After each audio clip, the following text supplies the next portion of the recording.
The so-called anti-vaxxing movement has been gaining a lot of traction in recent years, whether it's memes on Reddit laughing at these people or genuine online Facebook groups made by boomers speaking out against vaccines.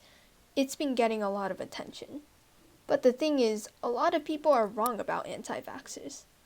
It's not just a thing of the 21st century, it's existed since the 1700s, but they weren't always wrong. In 1763, a primitive version of the smallpox vaccine was introduced to Paris. The vaccination at this time wasn't effective at all. The vaccine ended up getting more people sick rather than preventing the illness. Because of this, people in France started saying that vaccines were the root of all evil and that it was the bane of existence. In particular, this guy called Voltaire argued really strongly against vaccination, and because of this, the French Parliament said, no more vaccinations in Paris. But people still got vaccines. Why? Smallpox was still spreading and there was no cure for it, so people decided to use a barely tested, dodgy at best cure instead. Alright, so in 1796, a smart guy called Edward Jenner, who was a scientist from England, came up with a much better smallpox vaccine.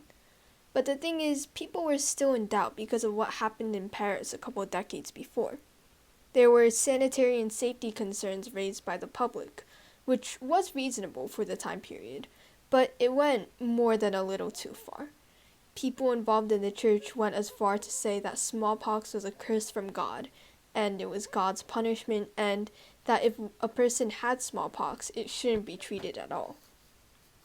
So, in the 1800s, advancements in science and medicine happened at a really fast pace, and obviously, vaccines were affected as well. At this point, vaccines were much safer than they were previously, and people were starting to realize that, hey, vaccines might actually be good for you. So because of this, the English Parliament ordered that infants up to 3 months old were required to get vaccinations. Sounds good, right? Well, not exactly. This was instantaneously met by strong resistance by a large number of people. These protesters even went as far as creating an anti-vaccination league and formed several other anti-vaccination organizations as well. Sounds kind of familiar, right?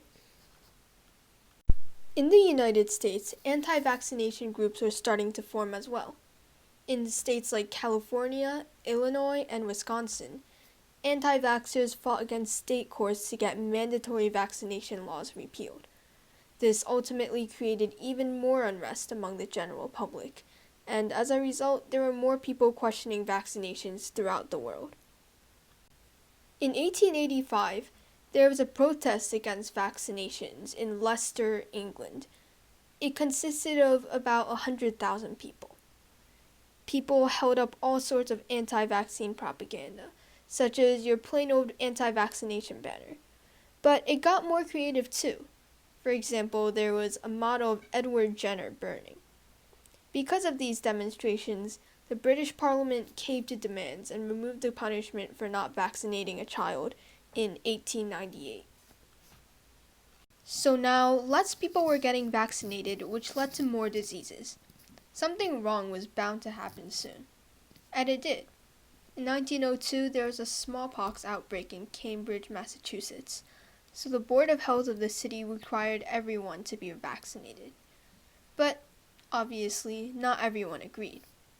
One man took this issue all the way to the Supreme Court, and lost his case. So, from then on, states were allowed to issue mandatory laws to protect the general public, and this included vaccination laws. The science of vaccinations grew more and more, and in 1924 there were vaccinations for tetanus, tuberculosis, smallpox, and diphtheria.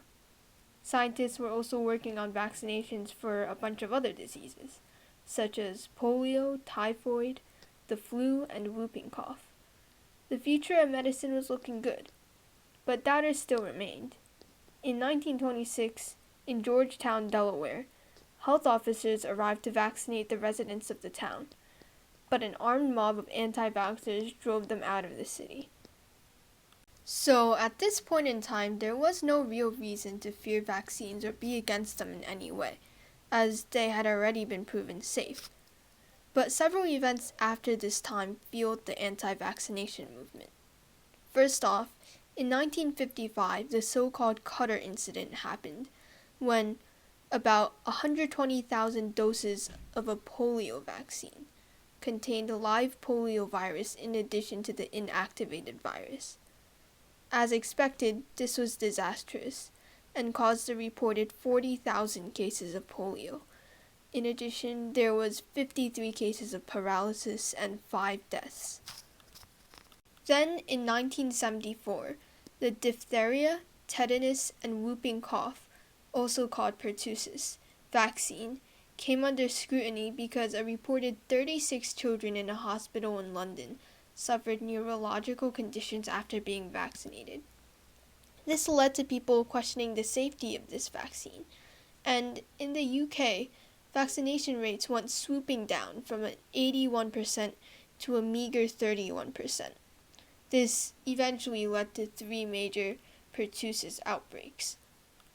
So in Sweden, the vaccination for the whooping cough was suspended from the years 1979 through 1996 due to perceived safety concerns. Well, this was never going to turn out well, and it didn't. It proved extremely detrimental towards children in Sweden because about 60% of all children contracted this disease before the age of 10. So now we arrive to the modern day argument for anti-vaxxers, which may be the worst yet. As I'm sure many of you know, people are blaming vaccines on autism. 2 factors that have absolutely no correlation with each other are being tied together to show that vaccines are bad.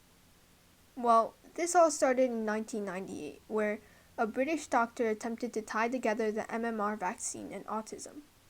The MMR vaccine covered measles, mumps, and rubella. This paper was found to be fraudulent in 2011, but the damage had already been done. The public's view on vaccines were damaged. Celebrities started blaming autism on vaccines as well. In 2007, an actor named Jenny McCarthy announced that her son had autism and blamed it on vaccines.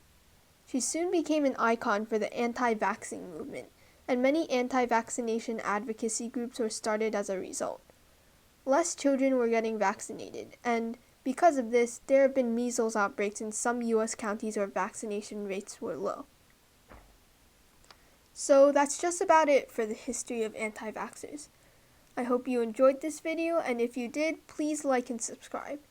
Thanks.